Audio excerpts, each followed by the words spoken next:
Ο ωκεανός είναι η μεγαλύτερη, πιο αμήλικτη σκηνή της εξέλιξης, ένα θέατρο συντριπτικών βυθών όπου η ζωή έχει διαστρεβλωθεί σε ασύλληπτες μορφές.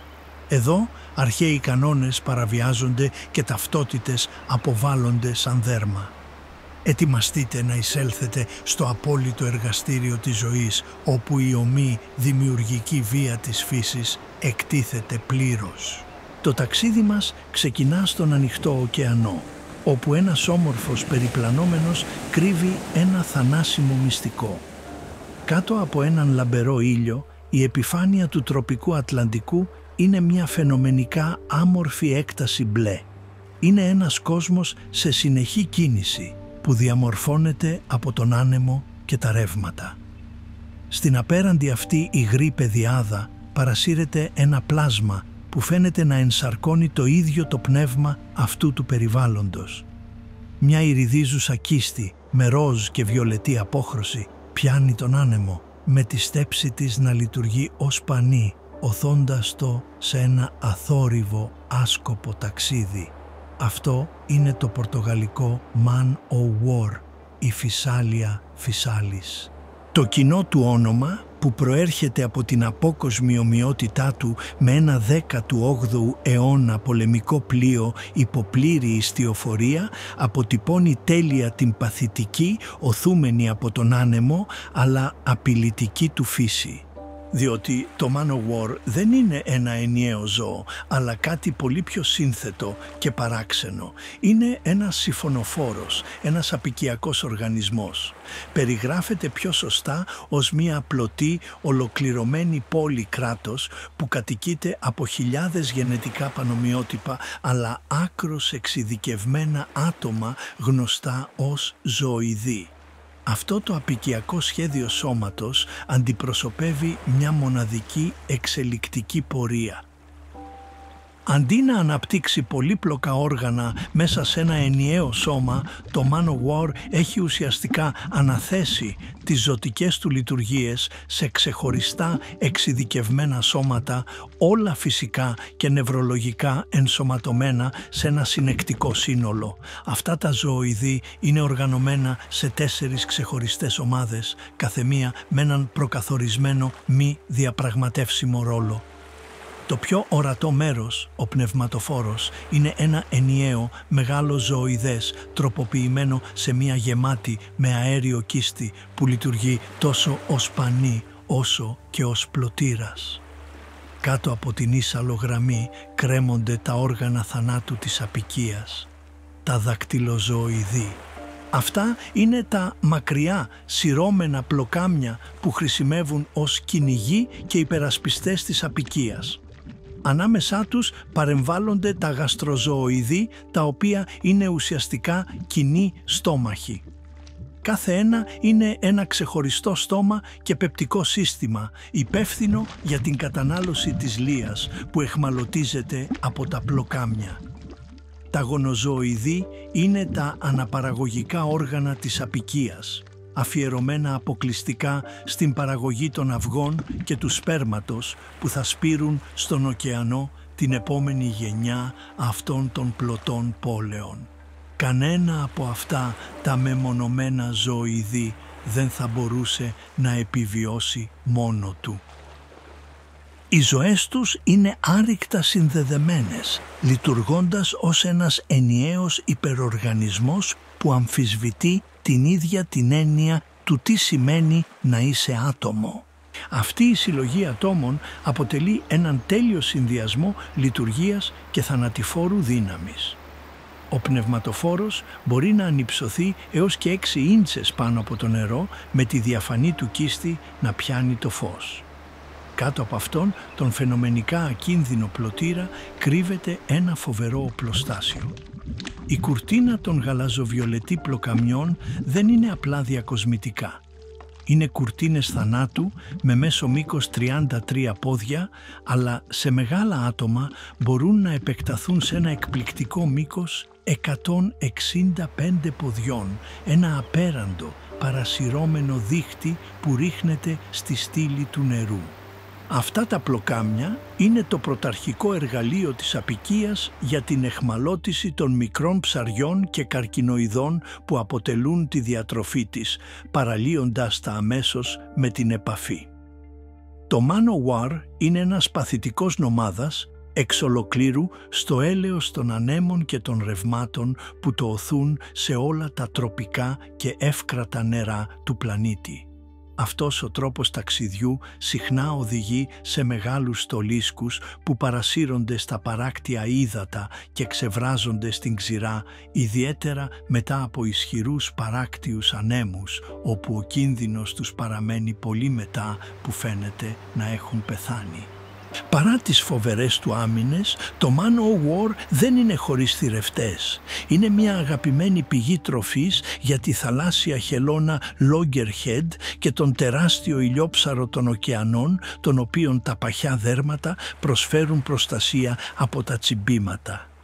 Ίσως ο πιο ασυνήθιστος θηρευτής του είναι το βιολετή θαλάσσιο σαλιγκάρι Janthina janthina. Ένα μαλάκιο που δημιουργεί τη δική του πλωτή σχεδία από φυσαλίδες βλένας, επιτρέποντάς του να επιπλέει στην επιφάνεια και να κυνηγά ενεργά το Manowar.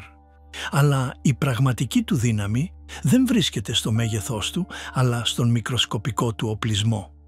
Τα πλοκάμια του είναι πυκνά οπλισμένα με χιλιάδες εξειδικευμένα κεντρώματα που ονομάζονται κνιδοκύτταρα, τα οποία με τη σειρά τους φιλοξενούν οργανίδια γνωστά ως κνιδοκύστες. Κάθε κνιδοκύστη είναι ένα βιολογικό θαύμα μηχανικής. Μία κάψουλα που περιέχει έναν σφιχτά κουλουριασμένο αγκιστρωτό κύλο σωλήνα, ο οποίος συγκρατείται υπό τεράστια υδροστατική πίεση.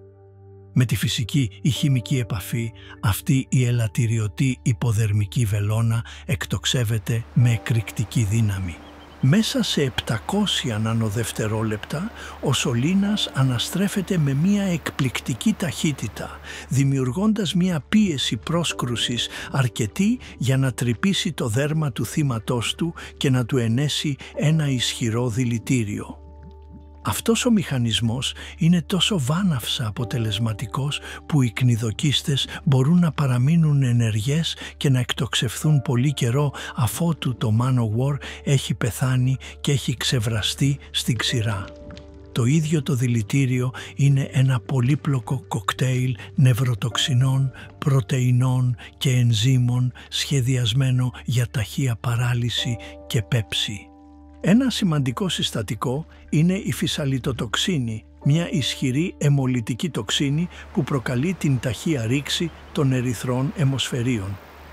Στους ανθρώπους, οι επιπτώσεις του δηλητηρίου είναι άμεσες και βασανιστικές, προκαλώντας κόκκινα εξανθήματα, έντονο πόνο και πρίξιμο. Η μελέτη αυτού του δηλητηρίου είχε μια βαθιά και απροσδόκητη επίδραση στην ανθρώπινη ιατρική. Στις αρχές του 20ου αιώνα, οι επιστήμονες Charles Richet και Paul Portier ερευνούσαν το δηλητήριο της Physalia physalis. Υπέθεσαν ότι η ένεση σκύλων με μικρές μη θανατηφόρες δόσεις θα προκαλούσε ανοσία. Προς έκπληξή τους, μία δεύτερη πολύ μικρότερη δόση που χορηγήθηκε εβδομάδες αργότερα δεν παρήχε προστασία, αλλά ανταυτού πυροδότησε μία βίαιη, θανατηφόρα, συστηματική αντίδραση. Είχαν ανακαλύψει μία κατάσταση υπερευαισθησίας, την οποία ο Ρίς ονόμασε αφυλαξία, το αντίθετο της προστασίας. Αυτό το πρωτοποριακό έργο, που γεννήθηκε από το δηλητήριο ενός Manowar, αποκάλυψε τη θεμελιώδη νοσολογική αρχή της αναφυλαξίας, κερδίζοντας στον Ρισέτ το βραβείο Νόμπελ το 1913 και θέτοντας τις βάσεις για την όλη σύγχρονη κατανόηση των αλλεργιών και του αναφυλακτικού σοκ. Αυτός ο ένας, παράξενος περιπλανόμενος, μία πόλη από πολύποδες που πλέει στις ανοιχτές θάλασσες, κατέχει έτσι μία κομβική θέση στην ιστορία της επιστήμης. Αλλά ενώ το Manowar είναι ένας ευδιάκριτος κυνηγός της ηλιόλουστης επιφάνειας, άλλοι θηρευτές έχουν κατακτήσει μία εντελώς διαφορετική στρατηγική, την απόλυτη αορατότητα. Πώς κυνηγάς κάτι που δεν μπορείς να δεις σε έναν κόσμο κινούμενης άμμου? Η απάντηση δεν βρίσκεται στην όραση, αλλά σε μία μυστική έκτη αίσθηση. Ο πορτογαλικός Man O' War παραβιάζει θεμελιωδώς την έννοια του εαυτού μας. Μας αναγκάζει να θέσουμε ένα πολύ βασικό ερώτημα: πού τελειώνει ένα ζώο και πού αρχίζει ένα άλλο? Η φυσάλια δεν είναι ένα πλάσμα, είναι μία επιτροπή, μία τέλεια ολοκληρωμένη κοινωνία όπου κανένα μέλος δεν μπορεί να επιβιώσει μόνο του. Είναι ένα ζωντανό παράδοξο που μας λέει ότι η εξέλιξη δεν χτίζει πάντα ένα καλύτερο ατομικό σώμα. Μερικές φορές χτίζει μία καλύτερη ομάδα. Στα ρηχά παράκτια νερά, όπου το φως του ήλιου διαπερνά τον πυθμένα, ένας άλλος τύπος θηρευτή παραμονεύει. Ο κόσμος εδώ είναι ένας κόσμος κινούμενης άμμου και ανεπαίσθητων ρευμάτων. Για τον απλό παρατηρητή είναι ένα γαλήνιο συνηθισμένο τοπίο. Αλλά κάτω από το ίζημα ένας κυνηγός είναι κρυμμένος, ένας κύριος της αόρατης ενέδρας. Με μερικές κινήσεις των πτερυγίων του που μοιάζουν με φτερά, ένα στρόγγυλο σαλάχι μπορεί να εξαφανιστεί, αναδεύοντας την άμμο για να δημιουργήσει έναν τέλειο μανδύα. Κείμενο θαμμένο, είναι σχεδόν αόρατο για τη ζωή που περνάει από πάνω. Θαμμένος και ανίκανος να δει, αυτός ο κυνηγός αντιλαμβάνεται τον κόσμο μέσω της ηλεκτρικής ενέργειας και της οσμής. Όπως και οι ξαδελφοί του, οι καρχαρίες, το σαλάχι είναι εξοπλισμένο με ένα δίκτυο ηλεκτροϋποδοχέων που ονομάζονται αμπούλες του Λορεντσίνη.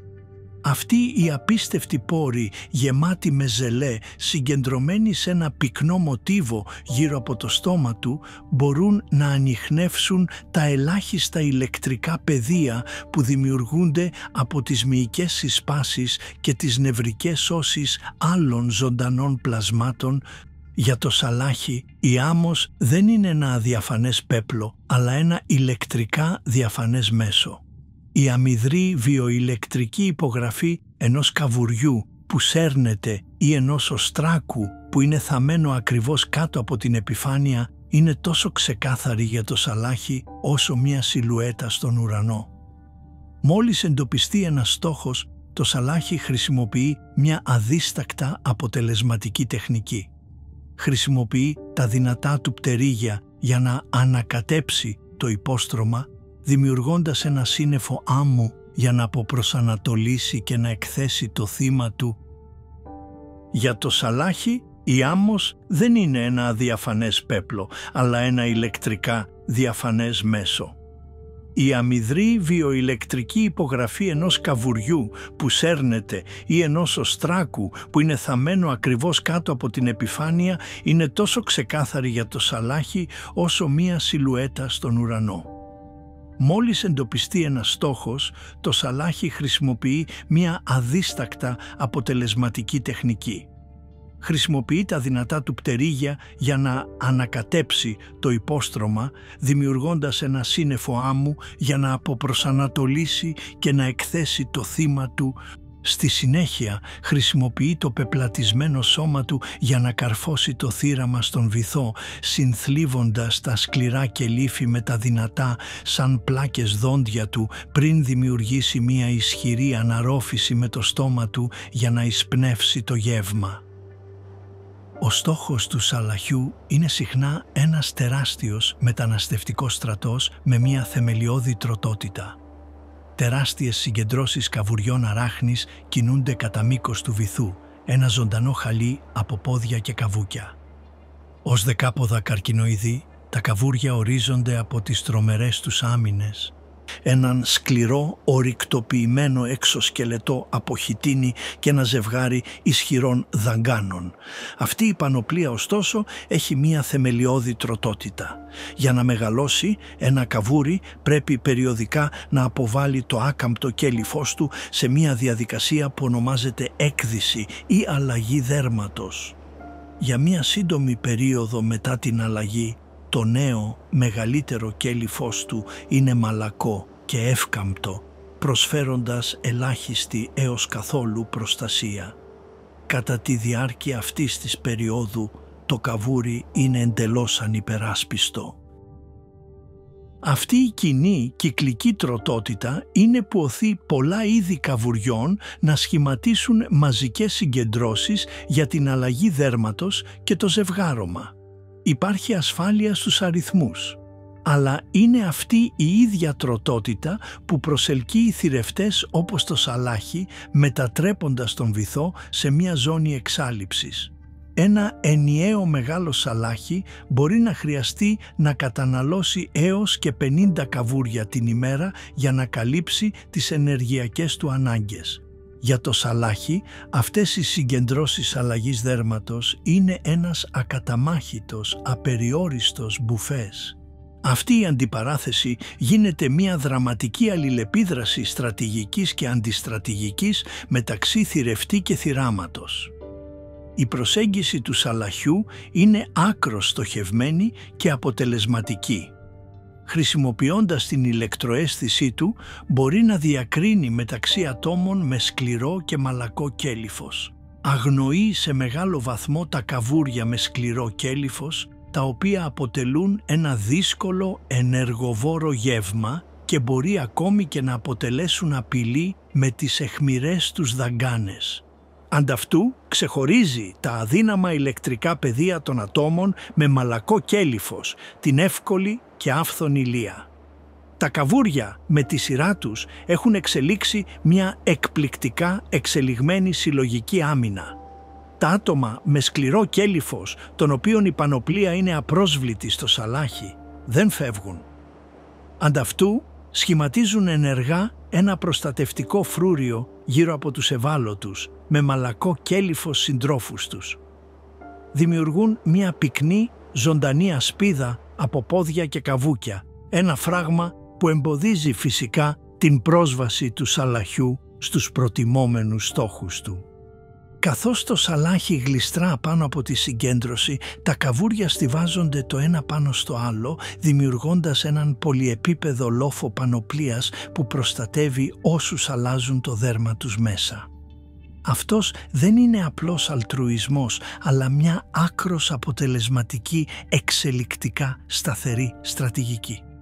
Κάθε καβούρι με σκληρό κέλυφος ήταν πρόσφατα μαλακό και κάθε καβούρι με μαλακό κέλυφος που επιβιώνει σύντομα θα σκληρύνει και θα μπορέσει να συνεισφέρει στην άμυνα, προστατεύοντας συλλογικά τα πιο ευάλωτα μέλη της ομάδας ανά πάσα στιγμή, αυξάνουν δραματικά το συνολικό ποσοστό επιβίωσης του πληθυσμού.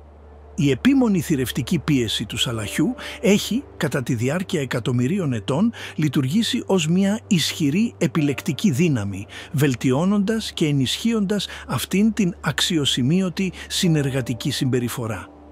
Ο ήσυχος, αμμώδης βυθός γίνεται μια σκηνή για έναν αθόρυβο, επικό αγώνα προσαρμογής ενάντια στην προσαρμογή, μια μάχη που κερδίζεται μέσω της συλλογικής άμυνας. Αλλά τι συμβαίνει όταν δεν υπάρχει φρούριο για να κρυφτείς και καμία ομάδα για να σε προστατεύσει? Τώρα μετακινούμαστε στο πιο χαοτικό πεδίο μάχης στον ωκεανό, τα σύνορα μεταξύ ξηράς και θάλασσας. Εδώ η επιβίωση είναι ένας φρενήρης, αγώνας υψηλής ταχύτητας και οι θηρευτές είναι τόσο αδυσόπιτοι που θα φύγουν ακόμη και από το νερό για να κυνηγήσουν τη λία τους. Αυτό που παρακολουθούμε σε εκείνον τον βυθό δεν είναι αλτρουισμός. Είναι ένα ζωντανό ασφαλιστήριο συμβόλαιο γραμμένο στη γλώσσα της εξέλιξης.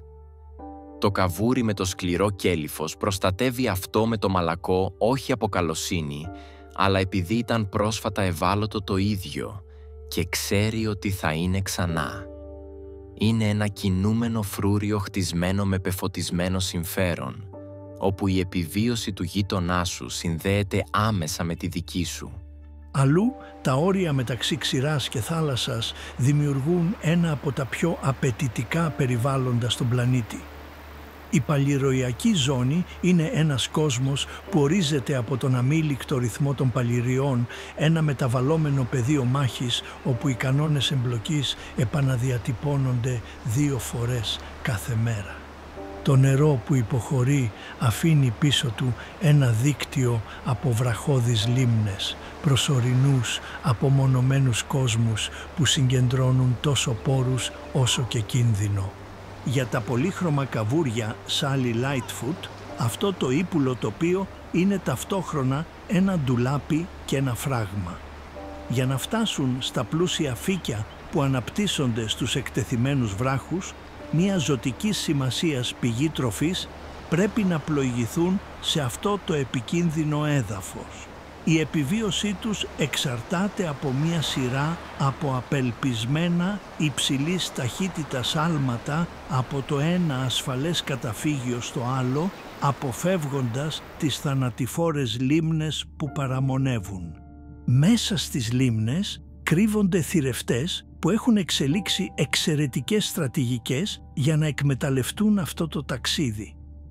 Σε μια εκπληκτική επίδειξη προσαρμογής, τόσο το μουγκρί αλυσίδα όσο και το κοινό χταπόδι, κατεξοχήν θαλάσσια ζώα, έχουν μάθει να φεύγουν από το νερό για να κυνηγήσουν στη στεριά. Αυτή η αμφίβια τακτική ενέδρας μετατρέπει κάθε εκατοστό της παλιροιακής ζώνης υγρής ή ξηρής σε μια πιθανή παγίδα. Το χταπόδι με το άωστο, απείρως εύκαμπτο σώμα του και τα δυνατά, γεμάτα βεντούζες πλοκάμια του, είναι φυσικά κατάλληλο για τέτοιες χερσαίες εξορμήσεις. Μπορεί να χυθεί από μια βραχώδη λίμνη με τους χρωματοφόρους του να του επιτρέπουν να ταιριάζει με την υφή και το χρώμα του υγρού βράχου και να σέρνεται με εκπληκτική ταχύτητα για να τοποθετηθεί για μια επίθεση. Η προσαρμογή του μουγκριού είναι ακόμη πιο αξιοσημείωτη. Μια παχιά προστατευτική βλενώδης επίστρωση στο δέρμα του αποτρέπει τις εκδορές από τους αιχμηρούς βράχους, ενώ η εξειδικευμένη φυσιολογία τούτου επιτρέπει να επιβιώνει έξω από το νερό για σημαντικές περιόδους. Αυτή η συμπεριφορά δεν είναι μία μεμονωμένη ανομαλία. Είναι μία μαθημένη και τελειοποιημένη τεχνική κυνηγιού. Τα μουγκριά έχουν παρατηρηθεί να πηδούν από τη μία λίμνη στην άλλη σε άμεση καταδίωξη της λίας τους, των καβουριών. Αυτό είναι ένα σαφές παράδειγμα μιας εξελικτικής κούρσας εξοπλισμών, όπου η ημιχερσαία στρατηγική των καβουριών για την έβρεση τροφής ανάγκασε τους θαλάσσιους θηρευτές τους να γίνουν επίσης ημιχερσαίοι, οθώντας τόσο τον θηρευτή όσο και το θύραμα στα απόλυτα όρια των φυσιολογικών τους ικανοτήτων. Για τα καβούρια αυτή η καθημερινή μετανάστευση για τροφή είναι ένας πολυμέτωπος πόλεμος. Δεν αποφεύγουν απλώς έναν ενιαίο τύπο θηρευτή, αλλά έχουν πιαστεί σε διασταυρούμενα πυρά μεταξύ δύο κυνηγών με θεμελιωδώς διαφορετικά στυλ. Το χταπόδι αντιπροσωπεύει μία ύπουλη, έξυπνη απειλή. Ένας κύριος της μεταμφίεσης μπορεί να αναμειχθεί απρόσκοπτα με το περιβάλλον του, με τα 8 πλοκάμια του, να είναι ικανά να χτυπήσουν από πολλαπλές κατευθύνσεις ταυτόχρονα. Το μουγκρί είναι ένας φιδωτός ενεδρεύων της ομής δύναμης, με το μειώδες σώμα του να είναι ικανό να εκτοξευτεί από το νερό με εκρηκτική δύναμη για να αρπάξει ένα καβούρι από την επιφάνεια του βράχου. Η μόνη άμυνα των καβουριών είναι η απίστευτη ευκινησία τους. Διαθέτουν μία αξιοσημείωτη ικανότητα αλμάτων, χρησιμοποιώντας τα δυνατά μακριά τους πόδια για να εκτοξευτούν πάνω από τα θανατηφόρα κενά μεταξύ των βράχων. Το κοινό χταπόδι, ένας κεφαλόποδος μαλάκιος, και το μουγκρί, ένα ψάρι με πτερίγια, χωρίζονται από πάνω από 500 εκατομμύρια χρόνια εξελικτικής ιστορίας. Τα σχέδια του σώματός τους, οι τρόποι κίνησης και τα αισθητηριακά του συστήματα είναι πολύ διαφορετικά. Ωστόσο, όταν βρέθηκαν αντιμέτωποι με την ίδια συγκεκριμένη οικολογική πρόκληση, πώς να πιάσουν ευέλικτα βραχοπηδούντα καβούρια στην παλιροιακή ζώνη, και οι δύο γενεαλογίες έφτασαν ανεξάρτητα στην ίδια, υψηλού κινδύνου, υψηλής ανταμοιβής λύση: να σέρνονται έξω από το νερό για να κυνηγήσουν στην ξηρά. Αυτό δείχνει πως μία επαρκώς έντονη και συγκεκριμένη περιβαλλοντική πίεση μπορεί να οδηγήσει άγρια αποκλίνοντες οργανισμούς προς την ίδια πολύπλοκη συμπεριφορική καινοτομία, επαναχαράσσοντας τα όρια του τι σημαίνει να είσαι πλάσμα της θάλασσας. Στους ρηχούς υφάλους και στα λιβάδια με φύκια, ένας διαφορετικός τύπος κυνηγού λειτουργεί, ένας που διεξάγει πόλεμο όχι με ομή δύναμη, αλλά με φως και ψευδαίσθηση. Η σουπιά είναι ο αδιαμφισβήτητος κύριος της μεταμφίεσης, ένα ζώο που φοράει τις σκέψεις του στο δέρμα του. Η ικανότητά της να αλλάζει χρώμα, μοτίβο και υφή δεν είναι μια αργή, παθητική χημική αντίδραση όπως αυτή που παρατηρείται σε έναν χαμελέοντα, αλλά ένα δυναμικό, νευρικά ελεγχόμενο σύστημα ικανό να μεταμορφώσει την εμφάνισή της σε χιλιοστά του δευτερολέπτου. Αυτή η εξαιρετική ικανότητα καθίσταται δυνατή από ένα πολύπλοκο, πολυεπίπεδο σύστημα εξειδικευμένων δερματικών κυτάρων. Τα κύρια συστατικά είναι οι χρωματοφόροι, οι οποίοι είναι εκατομμύρια μικροσκοπικοί ελαστικοί σάκοι γεμάτοι με μαύρη, καφέ, κόκκινη ή κίτρινη χρωστική ουσία. Κάθε σάκος συνδέεται με ένα σύνολο ακτινωτών μειών, οι οποίοι με τη σειρά τους είναι συνδεδεμένοι απευθείας με τον μεγάλο εξελιγμένο εγκέφαλο της σουπιάς. Όταν ο εγκέφαλος στέλνει ένα νευρικό σήμα, αυτοί οι μύες συστέλλονται τραβώντας τον σάκο με τη χρωστική ουσία ανοιχτό και αποκαλύπτοντας το χρώμα του. Όταν χαλαρώνουν, ο σάκος συρρυκνώνεται σε μια μικροσκοπική κουκίδα, κρύβοντας το χρώμα. Κάτω από τους χρωματοφόρους είναι οι ηριδοφόροι και οι λευκοφόροι. Οι ηριδοφόροι είναι κύτταρα που λειτουργούν σαν μικροσκοπικοί, στιβαγμένοι καθρέφτες, αντανακλώντας και διασκορπίζοντας το φως του περιβάλλοντος για να παράγουν ηριδίζοντα πράσινα, μπλε και ασημένια. Οι λευκοφόροι διασκορπίζουν όλα τα μήκη κύματος του φωτός ομοιόμορφα, παρέχοντας ένα φωτεινό λευκό φόντο που ενισχύει την αντίθεση και τη ζωντάνια των μοτίβων των χρωματοφόρων. Με τον ακριβή και ανεξάρτητο έλεγχο αυτών των εκατομμυρίων κυταρικών εικονοστοιχείων, η σουπιά μπορεί όχι μόνο να ταιριάζει με το χρώμα και το μοτίβο οποιουδήποτε φόντου με εκπληκτική πιστότητα, αλλά και να αλλάζει την ίδια την υφή του δέρματός της, ανεβάζοντας εξογκώματα και ραβδόσεις που ονομάζονται θυλές για να μιμηθεί την τρισδιάστατη επιφάνεια ενός βράχου ή ενός κοραλιού. Ενώ αυτό το σύστημα είναι ισχυρό για την άμυνα, η σουπιά Broad Club το έχει οπλίσει για επίθεση.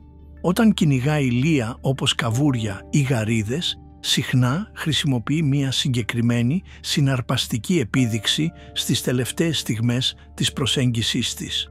Αυτή είναι η επίδειξη περαστής ρήγας, ένα δυναμικό ρυθμικό κύμα από σκούρες ζώνες που ρέει συνεχώς κάτω από το σώμα και τα πλοκάμια της απευθείας προς τον στόχο της. Για το ανθρώπινο μάτι το αποτέλεσμα είναι εκθαμβωτικό και εμφανές. Ένα υπνοτικό φως στροβοσκοπίου που φαίνεται να ψηφά τον ίδιο το σκοπό της μεταμφίεσης. Για χρόνια αυτό οδήγησε στη δημοφιλή θεωρία ότι η σουπιά κυριολεκτικά υπνοτίζει τη λία της, υπνοτίζοντάς την σε μια κατάσταση παράλυσης που επέτρεπε μια εύκολη σύλληψη. Ωστόσο, πρόσφατη έρευνα έχει διαλύσει τη θεωρία της ύπνωσης, αποκαλύπτοντας μια πολύ πιο εξελιγμένη στρατηγική. Η επίδειξη περαστής ρήγας δεν είναι μια πράξη ύπνωσης, αλλά μια άκρος προηγμένη μορφή μεταμφίεσης κίνησης.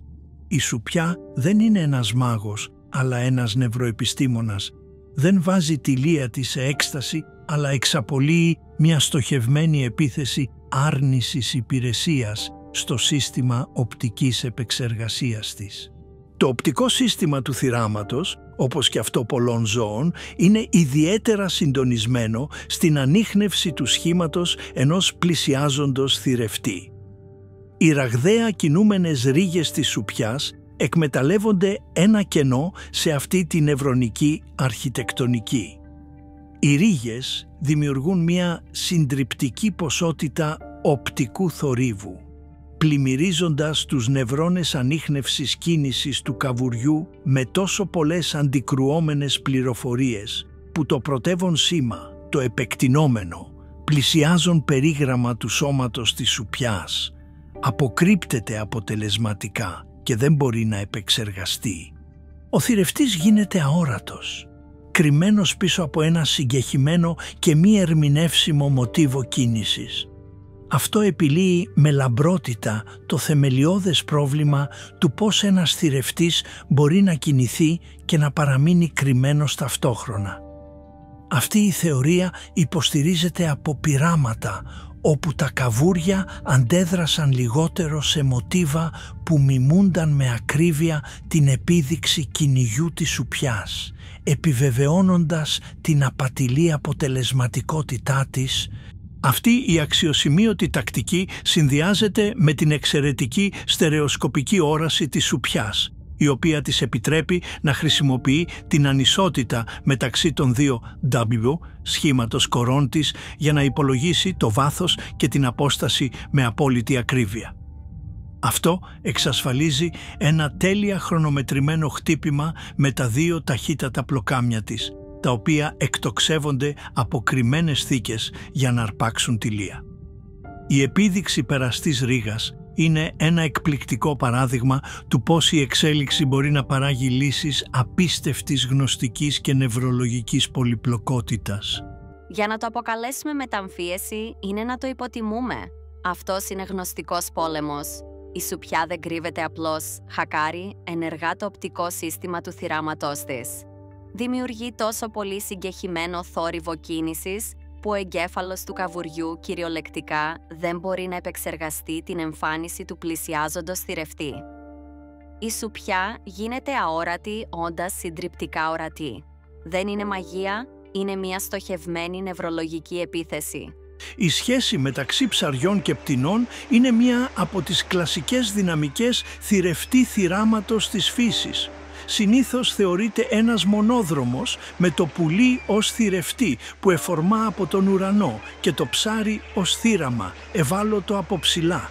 Ωστόσο, στους απομακρυσμένους ατόλους των Σεϊχελών, στην απέραντη έκταση του Ινδικού ωκεανού, αυτή η δυναμική αντιστρέφεται εντυπωσιακά. Εδώ, ένα δυνατό ψάρι έχει μάθει να κυνηγάει πουλιά. Το Giant Trevally, Caranx ignobilis, είναι ένας τεράστιος κορυφαίος θηρευτής του υφάλου, ένας μειώδης αργυρόχρωμος κυνηγός χτισμένος για ταχύτητα και δύναμη. Σε αυτή τη συγκεκριμένη τοποθεσία, αυτά τα δυνατά ψάρια συγκεντρώνονται σε ομάδες κοντά σε ένα νησί που λειτουργεί ως αποικία φωλιάσματος για 500 εκατομμύριο καπνισμένες στερνίδες. Όταν οι νεοσύ στερνίδες κάνουν τις πρώτες τους αδέξιες πτήσεις, πολλοί καταλήγουν να φτερουγίζουν στην επιφάνεια του νερού, γίνονται ευάλωτοι στόχοι. Τα τρεβάλι περιπολούν στα ριχά, αρπάζοντας αυτά τα άτυχα πουλιά με δυνατές επιφανειακές εξορμήσεις. Αυτό που είναι πραγματικά εκπληκτικό ωστόσο είναι ότι τα τρέβαλοι δεν περιορίζονται σε αυτά τα πεσμένα πουλιά. Κυνηγούν ενεργά τις στερνίδες εν πτήση. Ένα τρέβαλι θα παρακολουθήσει ένα πουλί που πετάει χαμηλά από κάτω και στη συνέχεια με μια εκρηκτική έκρηξη ταχύτητας θα εκτοξεύσει ολόκληρο το σώμα του καθαρά έξω από το νερό για να αρπάξει το πουλί από τον αέρα. Αυτή η συμπεριφορά καταδεικνύει ένα εκπληκτικό επίπεδο γνωστικής ικανότητας. Για να επιτύχει, το ψάρι πρέπει να εντοπίσει έναν κινούμενο στόχο σε ένα μέσο αέρα από ένα άλλο νερό. Πρέπει να προβλέψει τη μελλοντική πορεία και ταχύτητα πτήσης του στόχου. Το πιο αξιοσημείωτο, πρέπει να υπολογίσει διαισθητικά τη διάθλαση του φωτός στην επιφάνεια του νερού, η οποία παραμορφώνει την φαινομενική θέση του πουλιού. Το ψάρι πρέπει να στοχεύσει όχι εκεί που φαίνεται να είναι το πουλί, αλλά εκεί που πραγματικά είναι. Αυτό δεν είναι ένα απλό αντανακλαστικό, αλλά μια πολύπλοκη μαθημένη δεξιότητα που περιλαμβάνει προγνωστική μοντελοποίηση και κατανόηση της φυσικής, αποκαλύπτοντας ένα επίπεδο νοημοσύνης που θολώνει τη γραμμή μεταξύ ενστίκτου και υπολογισμού. Αυτό είναι ένα ισχυρό παράδειγμα οικολογικού οπορτουνισμού. Το τρεβάλι δεν εξελίχθηκε ειδικά για να είναι ένα πουλοφάγο. Είναι ένας ευέλικτος κορυφαίος θηρευτής που έχει μάθει να εκμεταλλεύεται μία προβλέψιμη, εποχική και υψηλής ενέργειας πηγή τροφής. Χιλιάδες μίλια μακριά, η πιο συμβατική δυναμική αποκαλύπτει τα δικά της εξειδικευμένα θαύματα. Στα κρύα νερά του Βόρειου Ατλαντικού, ο Ατλαντικός θαλασσοπάπαγας παρέχει μία μαθήματα στην αλκική ιχθυοφαγία. Ένα μέλος της οικογένειας των αλκών, ο θαλασσοπάπαγας είναι ένα πελαγικό θαλασσοπούλι του οποίου η ζωή είναι άρρηκτα συνδεδεμένη με την αυθονία του ωκεανού. Κατά τη διάρκεια της εποχής αναπαραγωγής, οι γονείς θαλασσοπάπαγες αναλαμβάνουν να ταΐσουν έναν μοναχικό, ταχαίως αναπτυσσόμενο νεοσό γνωστό ως Puffling, ο οποίος περιμένει σε μια φωλιά σκαμμένη σε μια παραθαλάσσια κορυφή βράχου. Αυτό απαιτεί πολυάριθμα ταξίδια αναζήτησης τροφής που μπορούν να καλύψουν αποστάσεις έως και 62 μίλια μετεπιστροφής. Οι θαλασσοπάπαγες είναι δίτες καταδίωξης, χρησιμοποιώντας τα κοντά, δυνατά τους φτερά για να πετάξουν αποτελεσματικά υποβρύχια, κυνηγώντας μικρά κοπαδιαστικά ψάρια όπως τα σάντελς και το καπέλιν. Η πρωταρχική πρόκληση που αντιμετωπίζουν δεν είναι η σύλληψη των ψαριών, αλλά η μεταφορά επαρκούς ποσότητας πίσω στη φωλιά. Σε αντίθεση με πολλά θαλασσοπούλια που αναμασούν την τροφή, οι θαλασσοπάπαγες παραδίδουν την λία τους ολόκληρη. Για να λύσουν αυτό το υλικοτεχνικό πρόβλημα έχουν εξελίξει ένα ράμφος που είναι ένα αριστούργημα βιομηχανικής μηχανικής. Ένας μοναδικός εύκαμπτος μηχανισμός άρθρωσης και ένα ελαστικό κομμάτι δέρματος στη γωνία του στόματος που ονομάζεται άνοιγμα επιτρέπουν στο ράμφος να ανοίξει αρκετά για να πιάσει ένα νέο ψάρι χωρίς να ενοχλήσει αυτά που ήδη κρατούνται. Ταυτόχρονα, μία σειρά από προς τα πίσω στραμμένες αιχμές ή οδοντώματα στη γλώσσα και τον ουρανίσκο του θαλασσοπάπαγα λειτουργούν σαν μονόδρομη καστάνια. Ο θαλασσοπάπαγας χρησιμοποιεί τη γλώσσα του για να πιέσει ένα φρεσκοπιασμένο ψάρι πάνω σε αυτές τις αιχμές στην οροφή του στόματός του, κρατώντας το με ασφάλεια στη θέση του. Αυτό ελευθερώνει την κάτω γνάθο του για να ανοίξει και να πιάσει άλλο και άλλο. Αυτό το πολυμερές σύστημα επιτρέπει σε έναν μόνο θαλασσοπάπαγα να πιάσει και να κρατήσει περισσότερα από 12 μικρά ψάρια εγκάρσια στο ράμφος του, ένα ασημένιο μουστάκι συντήρησης, μεγιστοποιώντας την ενεργειακή απόδοση κάθε επίπονης εξόρμησης αναζήτησης τροφής. Το εκρηκτικό άλμα του τρεβάλι και το εξειδικευμένο ράμφος του θαλασσοπάπαγα είναι δύο πολύ διαφορετικές λύσεις. Αυτό δεν είναι απλή συνύπαρξη, αλλά μια βαθιά ολοκληρωμένη, συνεξελιγμένη συνεργασία. Για το ψάρι κλόουν το όφελος είναι σαφές και άμεσο. Προστασία. Τα πλοκάμια της ανεμόνης είναι ένας κήπος θανάτου οπλισμένα με μια συστοιχία κνιδοκιστών που είναι θανατηφόρα για τα περισσότερα άλλα ψάρια παρόμοιου μεγέθους. Για το ψάρι κλόουν αυτά τα θανατηφόρα πλοκάμια αποτελούν ένα σχεδόν αδιαπέραστο φρούριο. Είναι ένα ασφαλές καταφύγιο από θηρευτές για τα ενήλικα ψάρια και ένα ασφαλές φυτόριο για τα αυγά τους, τα οποία τοποθετούν προσεκτικά σε μια καθαρισμένη επιφάνεια βράχου ακριβώς κάτω από την προστατευτική κρεμαστή ομπρέλα της ανεμόνης. Σε αντάλλαγμα, τα ψάρια κλόουν δεν είναι καθόλου παθητικοί ενοικιαστές, είναι ενεργοί και ουσιαστικοί συνεργάτες στην επιβίωση της ανεμόνης. Λειτουργούν ως επιμελείς σωματοφύλακες, διώχνοντας επιθετικά τους θηρευτές που τρώνε ανεμόνες, όπως τα ψάρια πεταλούδες, τα οποία διαφορετικά θα έβοσκαν τους ιστούς της ανεμόνης. Λειτουργούν ως σχολαστικοί οικονόμοι, καθαρίζοντας συνεχώς την ανεμόνη, καταναλώνοντας παράσιτα και αφαιρώντας συντρίμμια που πέφτουν ανάμεσα στα πλοκάμια της. Το συνεχές τους κολύμπι παρέχει μια ζωτική υπηρεσία, ενισχύοντας την κυκλοφορία του νερού γύρω από την ανεμόνη, γεγονός που βελτιώνει τη διάχυση του οξυγόνου στους ιστούς της και βοηθά στην απομάκρυνση των αποβλήτων. Επιπλέον, λειτουργούν ως πάροχοι. Τα δικά τους απόβλητα είναι μια πλούσια πηγή αζότου, η οποία γονιμοποιεί τα συμβιωτικά φύκια, τις ζωοξανθέλες, που ζουν μέσα στους ιστούς της ανεμόνης και τις παρέχουν μεγάλο μέρος της ενέργειάς της μέσω της φωτοσύνθεσης. Τα ψάρια κλόουν έχουν ακόμη παρατηρηθεί να φέρνουν ενεργά μπουκές φαγητού πίσω στον οικοδεσπότη τους. Το κεντρικό βιολογικό παζλ ήταν πάντα το πώς το ψάρι κλόουν επιβιώνει από τη θανατηφόρα αγκαλιά της ανεμόνης. Το κλειδί βρίσκεται σε ένα εξειδικευμένο βλενώδες στρώμα που καλύπτει το σώμα του ψαριού κλόουν. Αυτή η βλένα δεν είναι συνηθισμένη γλίτσα, είναι μια χημική μεταμφίεση. Είναι πλούσια σε συγκεκριμένες γλυκοπρωτεΐνες και κυρίως δεν έχει τα συγκεκριμένα σάκχαρα και πρωτεΐνες που κανονικά θα ενεργοποιούσαν τις κνιδοκίστες της ανεμόνης για να πυροδοτήσουν. Στην ουσία καθιστά το ψάρι κλόουν αόρατο ή πιο συγκεκριμένα μη αναγνωρίσιμο στον μηχανισμό κνίδωσης της ανεμόνης. Η προέλευση αυτού του προστατευτικού στρώματος αποτελεί αντικείμενο μελέτης εδώ και δεκαετίες. Τα στοιχεία δείχνουν ότι είναι ένας συνδυασμός έμφυτης φυσιολογίας και επίκτητης προσαρμογής. Ένα ψάρι κλόουν δεν γεννιέται εντελώς απρόσβλητο.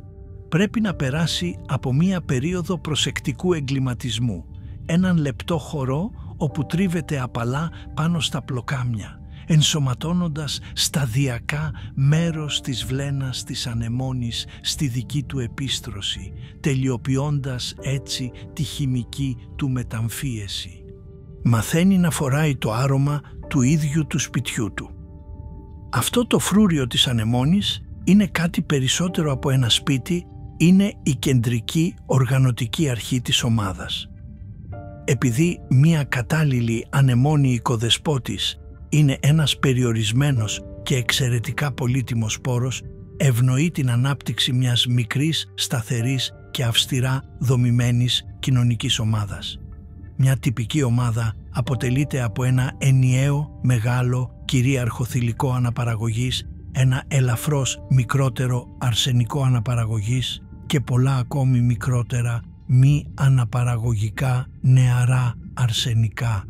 Αυτή η αυστηρή, βασισμένη στο μέγεθος ιεραρχία κυριαρχίας δεν είναι απλώς μια κοινωνική σύμβαση, αλλά το θεμέλιο ολόκληρης της αναπαραγωγικής του στρατηγικής, ένα σύστημα κοινωνικού ελέγχου που υπαγορεύει την ίδια τη βιολογία κάθε ψαριού στην ομάδα, οδηγώντας σε έναν από τους πιο αξιοσημείωτους μετασχηματισμούς στο ζωικό βασίλειο.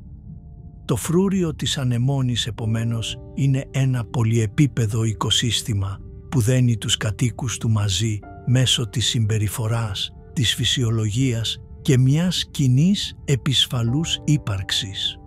Πολύ κάτω από τον ηλιόλουστο κόσμο του κοραλιογενούς υφάλου κατεβαίνουμε σε ένα βασίλειο συντριπτικής πίεσης και αιώνιου σκότους. Ο βυθός της βαθιάς θάλασσας, η Άβυσσος, είναι ένα από τα πιο λιγοστά σε τροφή περιβάλλοντα στη γη. Οι περισσότεροι από τους κατοίκους του επιβιώνουν με μια συνεχή αργή ψυχάλα οργανικών αποβλήτων από τα παραγωγικά νερά χιλιάδες πόδια πάνω, ένα φαινόμενο γνωστό ως θαλάσσιο χιόνι. Είναι ένας κόσμος ακραίας υπομονής και βαθιάς έλλειψης. Αλλά περιστασιακά αυτός ο αργός ρυθμός διακόπτεται από ένα εξαιρετικό γεγονός που προσφέρει μια πανδεσία. Όταν το τεράστιο κουφάρι μιας μεγάλης φάλαινας πεθαίνει στα επιφανειακά νερά και βυθίζεται στα βάθη, προσφέρει έναν ξαφνικό κολοσιαίο παλμό οργανικής ύλης στην Άβυσσο. Αυτό είναι ένα πέσιμο φάλαινας. Ένα ενιαίο μεγάλο κουφάρι φάλαινας μπορεί να είναι ισοδύναμο με χιλιάδες χρόνια θαλάσσιου χιονιού που πέφτει στην ίδια περιοχή του βυθού. Είναι ένα απροσδόκητο τζακπότ, ένα συμπόσιο ασύλληπτης αυθονίας που δημιουργεί ένα πολύπλοκο εντοπισμένο οικοσύστημα που μπορεί να επιμείνει για δεκαετίες, μια όαση αυθονίας σε μια απέραντη κρύα έρημο. Η οικολογική διαδοχή που ξεδιπλώνεται σε ένα πέσιμο φάλαινας είναι ένα προβλέψιμο, πολυπράξεων δράμα ζωής και αποσύνθεσης. Έτσι έχουμε δει πώς η σουπιά μπορεί να χακάρει τους εγκεφάλους της λίας της, χρησιμοποιώντας το δέρμα της ως νευρολογικό όπλο. Είναι ένα απίστευτο εργαλείο για το κυνήγι. Αλλά τι γίνεται αν αυτή η ίδια δύναμη της εξαπάτησης μπορούσε να χρησιμοποιηθεί όχι στη λία, αλλά στους αντιπάλους? Στο παιχνίδι υψηλού κινδύνου του ζευγαρώματος των σουπιών, τα μικρότερα αρσενικά χρησιμοποιούν το δέρμα τους για να πραγματοποιήσουν μια ληστεία τόσο τολμηρή που περιλαμβάνει την εξαπάτηση των αντιπάλων τους, φορώντας κυριολεκτικά δύο πρόσωπα ταυτόχρονα. Το ζευγάρωμα είναι μια υπόθεση έντονου ανταγωνισμού, με τα μεγάλα αρσενικά να φυλάνε επιθετικά τα θηλυκά από τους αντιπάλους.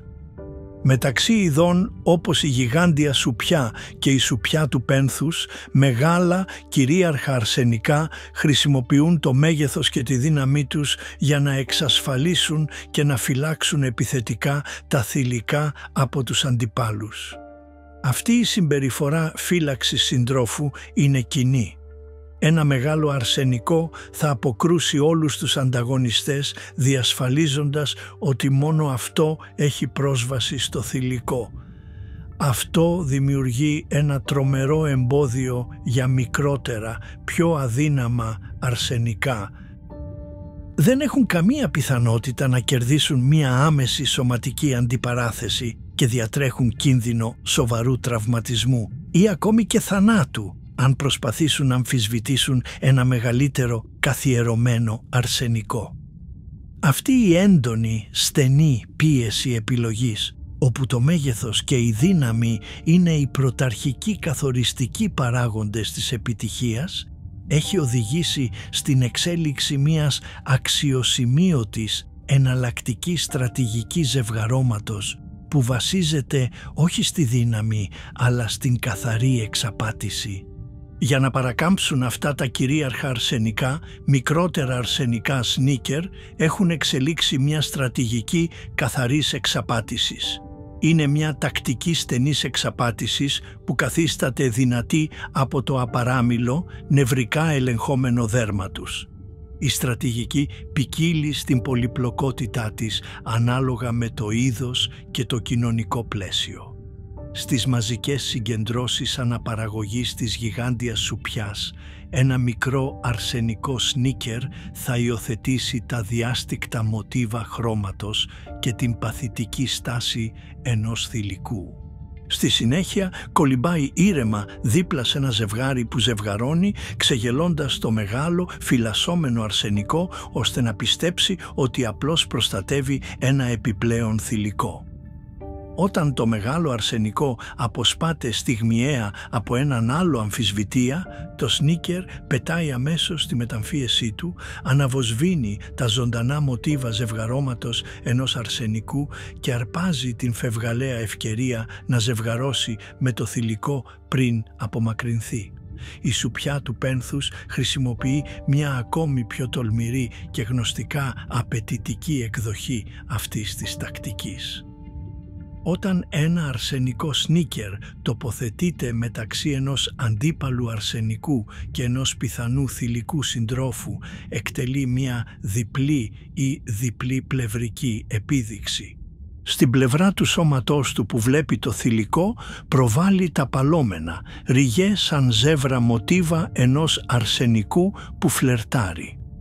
Ταυτόχρονα, στην πλευρά του σώματός του που βλέπει το αντίπαλο αρσενικό, εμφανίζει το διάστικτο, καμουφλαρισμένο μοτίβο που είναι τυπικό για ένα μη δεκτικό θηλυκό.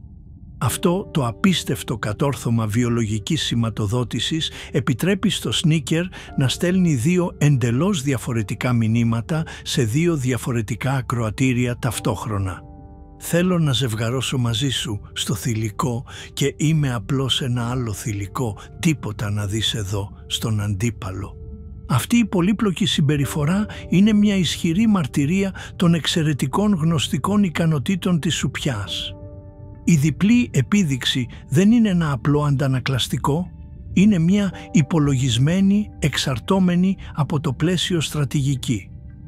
Έρευνες έχουν δείξει ότι τα αρσενικά αναπτύσσουν αυτή τη μεταμφίεση μόνο στο συγκεκριμένο κοινωνικό πλαίσιο μιας ομάδας δύο αρσενικών, ενός θηλυκού. Αυτό δείχνει ότι είναι ικανά να αξιολογήσουν το κοινωνικό τοπίο, τον αριθμό και το είδος των ατόμων που είναι παρόντα και να επιλέξουν την καταλληλότερη τακτική από το συμπεριφορικό τους εργαλειοθήκη. Αυτό απαιτεί υψηλό βαθμό επίγνωσης της κατάστασης, συμπεριλαμβανομένης της κατανόησης του δικού τους φυσικού προσανατολισμού σε σχέση τόσο με το στόχο όσο και με την απειλή και της ικανότητας να ελέγχουν ανεξάρτητα τα δύο μισά του σώματός τους για να εκτελέσουν την εξαπάτηση. Το ίδιο βιολογικό σύστημα, το νευρικά ελεγχόμενο δίκτυο χρωματοφόρων που χρησιμοποιείται για θηρευτική εξαπάτηση, επαναχρησιμοποιείται εδώ για αναπαραγωγική εξαπάτηση. Αυτό τονίζει την αξιοσημείωτη εξελικτική ευελιξία αυτής της προσαρμογής. Το δέρμα της σουπιάς είναι μια πολύ λειτουργική συσκευή επικοινωνίας. Ένας βιολογικός ελβετικός σουγιάς που χρησιμοποιείται για να χειριστεί την αντίληψη τόσο της λίας όσο και των αντιπάλων. Η ύπαρξη αυτής της στρατηγικής σνίκερ δημιουργεί ένα πολύπλοκο εξελικτικό παιχνίδι εξαπάτησης και ανίχνευσης. Διασφαλίζει ότι η επιτυχία του ζευγαρώματος δεν καθορίζεται αποκλειστικά από το μέγεθος και την επιθετικότητα, αποτρέποντας έτσι τα μεγαλύτερα αρσενικά από το να μονοπολίσουν τη γενετική δεξαμενή και προωθώντας μεγαλύτερη γενετική ποικιλομορφία εντός του πληθυσμού. Αυτό δεν είναι απλώς μία απλή περίπτωση που ο μικρός τύπος στάθηκε τυχερός.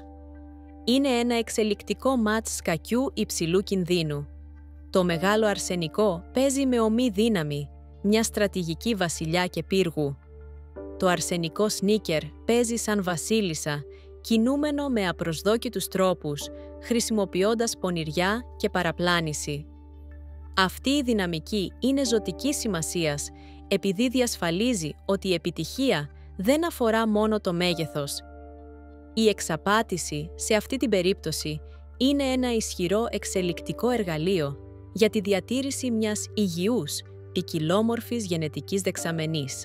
Πίσω στον κοραλιογενή ύφαλο, μέσα στα κυματιστά πλοκάμια του φρουρίου της ανεμόνης, αποκαλύπτουμε μία από τις πιο βαθιές ιστορίες προσαρμογής στον ωκεανό.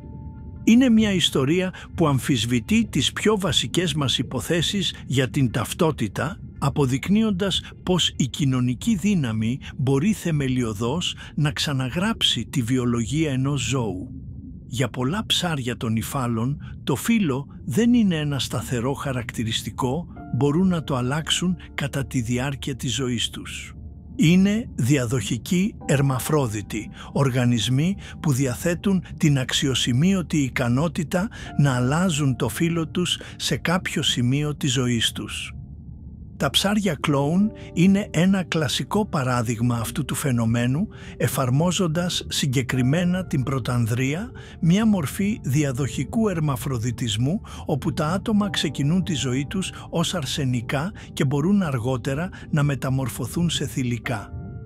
Όλα τα ψάρια κλόουν γεννιούνται με λανθάνοντα, ανεπτυγμένα αρσενικά και θηλυκά αναπαραγωγικά όργανα, δίνοντάς τους την έμφυτη βιολογική ικανότητα να λειτουργούν ως οποιοδήποτε φύλο. Αλλά αυτό που πυροδοτεί αυτή την αλλαγή δεν είναι ένα εσωτερικό ρολόι, είναι το κοινωνικό περιβάλλον.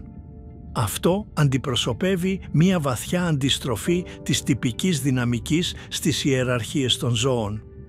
Στα περισσότερα είδη, η βιολογία ενός ατόμου, το μέγεθός του, η δύναμή του και το φύλο του καθορίζουν την κοινωνική του θέση. Στα ψάρια κλόουν, η κοινωνική θέση υπαγορεύει τη βιολογία. Όπως έχουμε δει, η ζωή μέσα στα προστατευτικά όρια μιας ανεμόνης οικοδεσπότη διέπεται από μια αυστηρή, βασισμένη στο μέγεθος ιεραρχία κυριαρχίας. Στην κορυφή αυτής της ιεραρχίας είναι ένα ενιαίο, μεγάλο, κυρίαρχο θηλυκό. Είναι το μόνο θηλυκό αναπαραγωγής στην ομάδα. Δεύτερο στην ιεραρχία είναι το αρσενικό αναπαραγωγής, το οποίο είναι πάντα μικρότερο από εκείνη. Όλα τα άλλα ψάρια στην ομάδα είναι ακόμη μικρότερα, μη αναπαραγωγικά αρσενικά, με την ανάπτυξη και την ενδογενή τους εξέλιξη να καταστέλλονται ενεργά από την επιθετική κυρίαρχη συμπεριφορά του ζευγαριού που κυβερνά. Ο καταλύτης για μια αλλαγή φύλου είναι μια διαταραχή αυτής της άκαμπτης κοινωνικής τάξης. Εάν το κυρίαρχο θηλυκό πεθάνει ή απομακρυνθεί από την ομάδα, δημιουργείται ένα κενό εξουσίας. Σε απάντηση, το μεγαλύτερο ψάρι στην ιεραρχία, το αρσενικό αναπαραγωγής, υφίσταται μια ταχεία και πλήρη φυσιολογική μεταμόρφωση. Αρχίζει να μεγαλώνει και σε μια περίοδο εβδομάδων τα αρσενικά αναπαραγωγικά του όργανα ατροφούν, ενώ τα λανθάνοντα θηλυκά του όργανα αναπτύσσονται, μετατρέποντάς τον στη νέα, πλήρως λειτουργική κυρίαρχη θηλυκή. Με τη σειρά του, ο μεγαλύτερος από τα μη αναπαραγωγικά αρσενικά απελευθερώνεται από την κοινωνική καταστολή που ασκούσε προηγουμένως το αρσενικό αναπαραγωγής. Μεγαλώνει ραγδαία και οριμάζει στο νέο αρσενικό αναπαραγωγής, παίρνοντας τη θέση του δίπλα στο νέο μεταμορφωμένο θηλυκό. Αυτό το σύστημα είναι μια κομψή εξελικτική λύση για τη διασφάλιση της αναπαραγωγικής συνέχειας. Στον μικρό απομονωμένο κόσμο μιας ενιαίας ανεμόνης, η έβρεση ενός νέου συντρόφου από έξω από την ομάδα είναι ένα επικίνδυνο εγχείρημα. Αυτό το ενσωματωμένο σχέδιο διαδοχής εγγυάται ότι ένα ζευγάρι αναπαραγωγής μπορεί να ανασυσταθεί γρήγορα και με ασφάλεια μέσα από την υπάρχουσα κοινωνική μονάδα, μεγιστοποιώντας τη μακροπρόθεσμη αναπαραγωγική επιτυχία της ομάδας. Αυτή η κοινωνικά πυροδοτούμενη μεταμόρφωση ενορχιστρώνεται από μια πολύπλοκη και λεπτομερώς συντονισμένη αλληλουχία γονιδίων και ορμονών. Όταν το κυρίαρχο θηλυκό εξαφανίζεται, οι κοινωνικοί δείκτες, συγκεκριμένα η απουσία της κατασταλτικής του συμπεριφοράς, πυροδοτούν μια δραματική αλλαγή στη χημεία του εγκεφάλου και στην έκφραση των γονιδίων του αρσενικού αναπαραγωγής. Η δραστηριότητα των γονιδίων που προωθούν και διατηρούν την αρσενική κατάσταση, όπως το AMH, ορμόνη κατά του Müllerian, μειώνεται. Ταυτόχρονα η έκφραση των θηλυκών γονιδίων αυξάνεται. Ένα κρίσιμο γονίδιο είναι το CYP19A1A, το οποίο κωδικοποιεί το ένζυμο αρωματάση.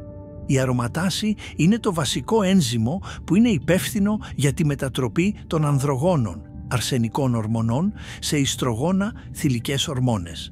Καθώς η δραστηριότητα της αρωματάσης αυξάνεται, η ορμονική ισορροπία του ψαριού μετατοπίζεται δραματικά.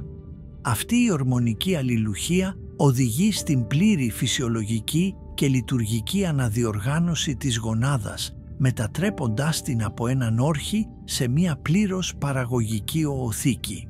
Τα ψάρια κλόουν έχουν μοναδικά επανασυνδέσει μια γενετική εργαλειοθήκη για τον καθορισμό του φύλου που διατηρείται βαθιά σε όλα τα σπονδυλωτά, συνδέοντάς την απευθείας με κοινωνικούς δείκτες για να δημιουργήσουν το αξιοσημείωτα ευέλικτο, κοινωνικά ελεγχόμενο αναπαραγωγικό του σύστημα. Τώρα αφήνουμε τα οικεία, ηλιόλουστα νερά πίσω και κατεβαίνουμε σε έναν κόσμο εντελώς ξένο για τον δικό μας. Κάτω, πέρα από τα 650 πόδια, όπου το φως αρχίζει να εξασθενεί σε ένα αιώνιο σούρουπο. Κάτω ακόμη, πέρα από τα 3.300 πόδια, όπου τα τελευταία ίχνη του ηλιακού φωτός τελικά αποτυγχάνουν. Έχουμε πλέον εισέλθει στη βαθυπελαγική ζώνη, τη ζώνη του μεσονυχτίου. Αυτό το απέραντο πεδίο που εκτείνεται από 3.300 έως 13.000 πόδια είναι ένα βασίλειο ακραίων καταστάσεων. Το σκοτάδι είναι απόλυτο και αιώνιο. Κανένα ηλιακό φως δεν διαπερνά ποτέ αυτά τα βάθη, πράγμα που σημαίνει ότι η φωτοσύνθεση, το θεμέλιο σχεδόν όλης της ζωής στην επιφάνεια, είναι αδύνατη.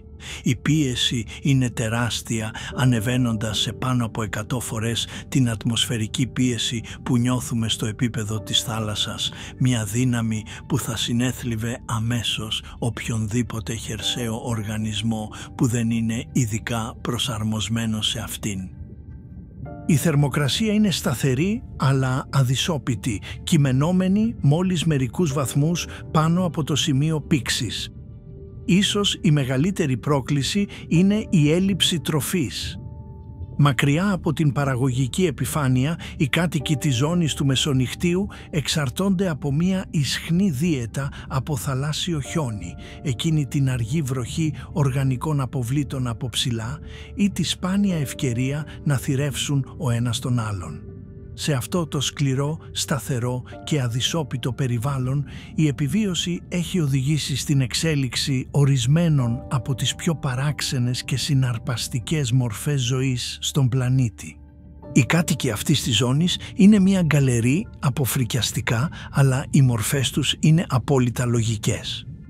Το βαθυπελαγικό ψάρι βατραχόψαρο είναι ο κατεξοχήν θηρευτής της ζώνης.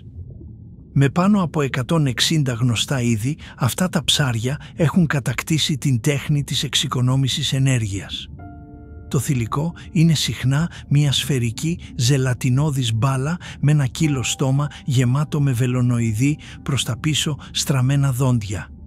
Χρησιμοποιεί ένα βιοφωταυγές δόλωμα, την έσκα, το οποίο κρέμεται από έναν τροποποιημένο ράχορα του ραχαίου πτερυγίου, το ηλίτσιουμ.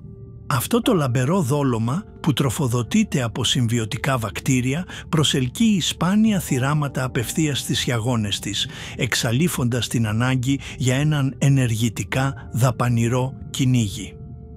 Τα ψάρια δράκη είναι μια άλλη κυρίαρχη ομάδα θηρευτών. Συνήθως μακριά και σκούρα, διαθέτουν επίσης μεγάλα στόματα και τρομερά δόντια, αλλά διακρίνονται από μια εκπληκτική ποικιλία βιοφωταυγών γενιάδων, μερικές τόσο μακριές όσο το ίδιο το ψάρι, που καταλήγουν σε πολύπλοκα, πολύχρωμα δολώματα.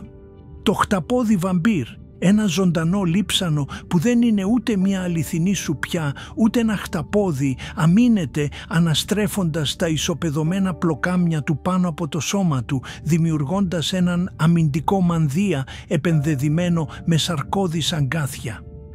Άλλα, όπως ο μεγάλος καταπιωτής, έχουν εξελίξει στομάχια τόσο διαστελόμενα που μπορούν να καταναλώσουν θυράματα μεγαλύτερα από τα ίδια, μια ουσιαστική προσαρμογή όταν το επόμενο γεύμα μπορεί να απέχει εβδομάδες ή μήνες. Παρά τις ποικίλες μορφές τους, η ζωή εδώ μοιράζεται μια εργαλειοθήκη προσαρμογών στο συνεχές σκοτάδι και την πίεση. Σε αυτόν τον κόσμο χωρίς ήλιο, το φως δεν είναι μια περιβαλλοντική συνθήκη, αλλά ένα βιολογικό εργαλείο, και η ζωή έχει εξελιχθεί για να το δημιουργεί και να το χειρίζεται. Αυτή η βιοφωτάβγεια είναι η γλώσσα του βυθού, μια σιωπηλή τρεμοπαίζουσα διάλεκτος που χρησιμοποιείται για να δελεάσει τη λία, να προσελκύσει συντρόφους και να αποθήσει θηρευτές. Το βαθυπελαγικό ψάρι βατραχόψαρο είναι ίσως ο πιο διάσημος ομιλητής αυτής της γλώσσας. Αφήνει το ενεργειακό κόστος ενός κυνηγιού, χρησιμοποιώντας ανταυτού μία παθητική θανατηφόρα στρατηγική. Ένα λαμπερό δόλωμα κρέμεται από το κεφάλι του, ένα ενιαίο σημείο φωτός στο άπειρο σκοτάδι, τραβώντας περίεργα θύματα απευθείας προς ένα κύλο στόμα επενδεδημένο με βελονοειδή δόντια. Ολόκληρο το σχέδιο του σώματός του είναι μια μαρτυρία της έλλειψης τροφής, με ένα επεκτάσιμο στομάχι έτοιμο για οποιοδήποτε γεύμα, ανεξάρτητα από το πόσο μεγάλο. Άλλοι κυνηγοί, όπως το ψάρι δράκος, χρησιμοποιούν μια παρόμοια αρχή, αλλά με διαφορετική διακόσμηση, κρεμώντας περίπλοκες, λαμπερές γενιάδες από τα πηγούνια τους για να παρασύρουν τη λία. Αλλά όπου υπάρχει τεχνητό φως, πρέπει επίσης να υπάρχουν στρατηγικές για να το αποφύγουν. Η καλύτερη μεταμφίεση εδώ είναι μια αντιστροφή των κανόνων του κόσμου της επιφάνειας, για να αποφύγουν την αντανάκλαση των βιολογικών προβολέων των θηρευτών. Πολλά πλάσματα είναι χρωματισμένα σε υπερμαύρο ή ένα βαθύ κόκκινο, ένα χρώμα που φαίνεται μαύρο καθώς το κόκκινο φως δεν μπορεί να διεισδύσει σε αυτά τα βάθη. Για άλλους, η επιβίωση σημαίνει να παραλείπουν εντελώς το χρώμα, υιοθετώντας μία φασματική διαφάνεια. Τα μαλακά ζελατινώδη σώματα πολλών ασπόνδυλων εξυπηρετούν αυτόν τον σκοπό, ενώ παράλληλα παρέχουν μια αποτελεσματική προσαρμογή για να αντέχουν τη συντριπτική πίεση χωρίς έναν βαρύ σκελετό. Η άμυνα, επίσης, είναι γραμμένη σε αυτή τη γλώσσα του ζωντανού φωτός. Το tube shoulder, όταν απειλείται, εκτοξεύει ένα λαμπερό σύννεφο μπλε βιοφωταυγούς υγρού, μία φωτεινή οθόνη καπνού για να καλύψει τη διαφυγή του. Το χταπόδι βαμπύρ, ένα ζωντανό λείψανο από μια άλλη εποχή, τραβάει τα ισοπεδωμένα πλοκάμια του πάνω από το σώμα του για να σχηματίσει έναν αμυντικό μανδύα και μπορεί να απελευθερώσει ένα σύννεφο λαμπερών σωματιδίων για να αποπροσανατολίσει έναν επιτιθέμενο. Τα μαλακά ζελατινώδη σώματα πολλών ασπόνδυλων εξυπηρετούν αυτόν τον σκοπό, ενώ παράλληλα παρέχουν μια αποτελεσματική προσαρμογή για να αντέχουν τη συντριπτική πίεση χωρίς έναν βαρύ σκελετό. Η άμυνα, επίσης, είναι γραμμένη σε αυτή τη γλώσσα του ζωντανού φωτός. Το tube shoulder, όταν απειλείται, εκτοξεύει ένα λαμπερό σύννεφο μπλε βιοφωταυγούς υγρού, μία φωτεινή οθόνη καπνού για να καλύψει τη διαφυγή του. Το χταπόδι βαμπύρ, ένα ζωντανό λείψανο από μια άλλη εποχή, τραβάει τα ισοπεδωμένα πλοκάμια του πάνω από το σώμα του για να σχηματίσει έναν αμυντικό μανδύα και μπορεί να απελευθερώσει ένα σύννεφο λαμπερών σωματιδίων για να αποπροσανατολίσει έναν επιτιθέμενο. Αυτή η εστίαση σε ενιαία μεγάλα γεύματα και σπάνιες συναντήσεις έχει διαμορφώσει όχι μόνο σώματα αλλά και μεταβολισμούς, οι οποίοι είναι συχνά απίστευτα αργοί για να εξοικονομήσουν πολύτιμη ενέργεια. Οι κινήσεις είναι σκόπιμες και οι διάρκειες ζωής μπορεί να είναι εκπληκτικά μεγάλες. Σε αυτόν τον σιωπηλό σκοτεινό χώρο η αισθητηριακή ιεραρχία έχει ανατραπεί πλήρως. Η όραση είναι συχνά άκρος εξειδικευμένη, με μεγάλα ευαίσθητα μάτια χτισμένα μόνο για να ανιχνεύουν τα πιο αμυδρά σημεία βιοφωτάβγειας, αλλά σε μεγάλο βαθμό αντικαθίσταται από έναν κόσμο που γίνεται αντιληπτός μέσω χημικών ιχνών, μικροσκοπικών αλλαγών πίεσης και αμυδρών δονήσεων. Πλάσματα όπως ο μεγάλος καταπιωτής, με το αδύνατα διαστελόμενο στομάχι του, βασίζονται σε ένα άκρος ανεπτυγμένο σύστημα για την ανίχνευση κίνησης, ακούγοντας με ολόκληρο το σώμα τους για τη χαρακτηριστική διαταραχή ενός πιθανού γεύματος στο ατελείωτο υπομονετικό σκοτάδι. Ο πρωταρχικός τρόπος του να βλέπεις εδώ είναι να ακούς, να μυρίζεις και να νιώθεις. Βλέπουμε αυτά τα πλάσματα και βλέπουμε τέρατα επειδή αψηφούν τις χερσαίες προσδοκίες μας. Δεν είναι τέρατα, είναι αριστουργήματα βιολογικής μηχανικής. Σε έναν τρισδιάστατο κόσμο απόλυτου σκότους, συντριπτικής πίεσης και σχεδόν καθόλου τροφής, ένα γιγαντιαίο στόμα και ένα μικροσκοπικό λαμπερό δόλωμα δεν είναι φρικιαστικά. Είναι το απόλυτο αποκορύφωμα της ενεργειακής απόδοσης. Αυτές οι μορφές είναι το λογικό συμπέρασμα της ζωής σε ένα αδύνατο μέρος. Κατεβαίνουμε στον ίδιο τον πυθμένα της Αβίσου, στον κόλπο του Μεξικού, στη συντριπτική πίεση και το αιώνιο σκοτάδι της βαθιάς θάλασσας υπάρχουν γεωλογικά χαρακτηριστικά με εκπληκτική παραδοξότητα, υποβρύχιες λίμνες. Γνωστές ως λίμνες άλμης, αυτές είναι κυλώματα όπου υπεραλμυρό νερό διαρρέει από τον φλοιό της γης. Αυτή η άλμη μπορεί να είναι 3 έως 8 φορές πιο αλμυρή από το περιβάλλον θαλασσινό νερό. Λόγω της πολύ μεγαλύτερης πυκνότητάς της δεν αναμειγνύεται. Ανταυτού συγκεντρώνεται σε λεκάνες στον πυθμένα του ωκεανού, σχηματίζοντας ένα ξεχωριστό σώμα υγρού με μια ορατή λαμπερή επιφάνεια και μια σαφώς καθορισμένη ακτογραμμή. Είναι με κάθε έννοια μια λίμνη κάτω από τον ωκεανό. Αυτές οι λίμνες άλμης είναι θανατηφόρες παγίδες επειδή προκαλούν μια κατάσταση οξείας, τοξικής καταπληξίας. Η άλμη δεν είναι μόνο υπεραλμυρή, είναι επίσης εντελώς ανοξική, μη περιέχοντας καθόλου διαλυμένο οξυγόνο και είναι συχνά κορεσμένη με τοξικά χημικά όπως το μεθάνιο και το υδρόθιο. Για τα περισσότερα θαλάσσια ζώα, η είσοδος σε μια λίμνη άλμης πυροδοτεί μια ταχεία, πολυσυστημική φυσιολογική κατάρρευση. Αυτό δεν είναι μια ασθένεια, αλλά μια βίαιη αντίδραση σε ένα περιβάλλον με θεμελιωδώς ασυμβίβαστη χημεία. Ένα ζώο που βυθίζεται κάτω από την επιφάνεια της άλμης δέχεται επίθεση σε 2 μέτωπα ταυτόχρονα. Πρώτον, καθώς προσπαθεί να αναπνεύσει. Τα βράχια του εκτίθενται σε νερό χωρίς οξυγόνο, οδηγώντας σε άμεση εγκεφαλική υποξία και ασφυξία. Ταυτόχρονα, η ακραία αλατότητα προκαλεί ένα τεράστιο οσμωτικό σοκ. Το νερό βγαίνει βίαια από τα κύτταρα του ζώου με όσμωση, προκαλώντας καταστροφική αφυδάτωση σε κυταρικό επίπεδο. Το συνδυασμένο αποτέλεσμα είναι καταστροφικό, προκαλώντας βίαιες συσπάσεις και παράλυση. Εάν το πλάσμα δεν μπορεί να παλέψει αμέσως για να απελευθερωθεί και να ανέβει πάνω από την πυκνή άλμη, ο θάνατος είναι ταχύς και βέβαιος. Παρά τη θνησιμότητά τους, αυτές οι τοξικές λίμνες δεν είναι εντελώς χωρίς ζωή. Τα χημικά που διαρρέουν στη λίμνη, ειδικά το μεθάνιο και το υδρόθιο, μπορούν να υποστηρίξουν χημειοσυνθετικά βακτήρια.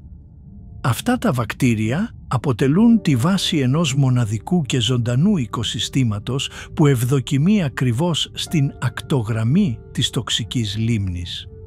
Πυκνές κλίνες από μύδια, τα οποία φιλοξενούν αυτά τα χημειοσυνθετικά βακτήρια στα βραχιά τους, συνοστίζονται στην άκρη της λίμνης, δημιουργώντας μία όαση τροφής στην κατά τα άλλα αραιή βαθιά θάλασσα. Αυτή η συγκεντρωμένη πηγή τροφής είναι ένα ισχυρό δέλεαρ. Όπως τεκμηριώνεται στο Blue Planet 2, ένα χέλι cutthroat που προσελκύεται από τη μυρωδιά των μυδιών, μπορεί να μπει στον πειρασμό να κάνει μία τολμηρή επιδρομή στη λίμνη άλμης. Αυτό είναι ένα τζόγος υψηλού κινδύνου, υψηλής ανταμοιβής. Μία γρήγορη, επιτυχημένη επιδρομή για να αρπάξει ένα μύδι μπορεί να παράσχει ένα ζωτικής σημασίας γεύμα. Αλλά το να παραμείνει ακόμα και για λίγες στιγμές παραπάνω είναι να υποκύψει στην τοξική καταπληξία. Το χέλι με το νευρικό του σύστημα να καταραίει, περνά σε σπασμούς, το σώμα του συσπάται καθώς πεθαίνει. Οι ακτές αυτών των λιμνών είναι συχνά γεμάτες με τα σώματα ψαριών, καβουριών και άλλων πλασμάτων που έκαναν ένα μοιραίο λάθος υπολογισμό. Η ανοξική υπεραλμυρή άλμη λειτουργεί ως ένα τέλειο συντηρητικό. Τα σώματα δεν αποσυντίθενται, αλλά τουρσιάζονται συσσωρευόμενα επί δεκαετίες ως ένα ζωφερό και μόνιμο μουσείο των θυμάτων αυτού του ακραίου συνόρου. Η λίμνη Άλμης είναι έτσι ένα σκληρό και ορατό όριο, ένας τόπος όπου ένα ακμάζον οικοσύστημα υπάρχει ακριβώς στο χείλος μιας ζώνης άμεσου θανάτου. Το ταξίδι μας από την ηλιόλουστη επιφάνεια στα βυσσαλαία βάθη αποκάλυψε έναν πολύπλοκο και διασυνδεδεμένο ωκεανό. Οι ιστορίες που χρονολογούνται εδώ για σύγκρουση, συνεργασία, εξαπάτηση και προσαρμογή δεν είναι μεμονωμένες περιέργειες, αλλά παράθυρα στις θεμελιώδεις διεργασίες που οδηγούν τη ζωή στον θαλάσσιο κόσμο. Έχουμε δει ότι ο ίδιος ο ορισμός ενός ατόμου αμφισβητείται από τον Πορτογάλο πολεμιστή, μια απικιακή πόλη του οποίου το δηλητήριο ξεκλείδωσε ακούσια μυστικά της ανθρώπινης ανοσολογίας. Έχουμε γίνει μάρτυρες του πως η κυκλική ευπάθεια του κύκλου ζωής ενός καβουριού έχει σφυριλατήσει μια εξελιγμένη συλλογική άμυνα ενάντια στον ηλεκτροαισθητηριακό κόσμο του σαλαχιού. Στην παλιροιακή ζώνη παρατηρήσαμε έναν συνεξελικτικό αγώνα εξοπλισμών στα πιο ακραία του, οθώντας τους θαλάσσιους θηρευτές να γίνουν αμφίβιοι κυνηγοί. Η σουπιά εμφανίστηκε ως ένας κύριος της ψευδαίσθησης, οπλίζοντας το δέρμα της για να εξαπολύσει νευρολογικές επιθέσεις και να εκτελέσει υπολογισμένες εξαπατήσεις. Η οικία δυναμική του πουλιού έναντι του ψαριού ανατράπηκε από το Giant Trevally, έναν θηρευτή που επιδεικνύει αξιοσημείωτη γνωστική ικανότητα.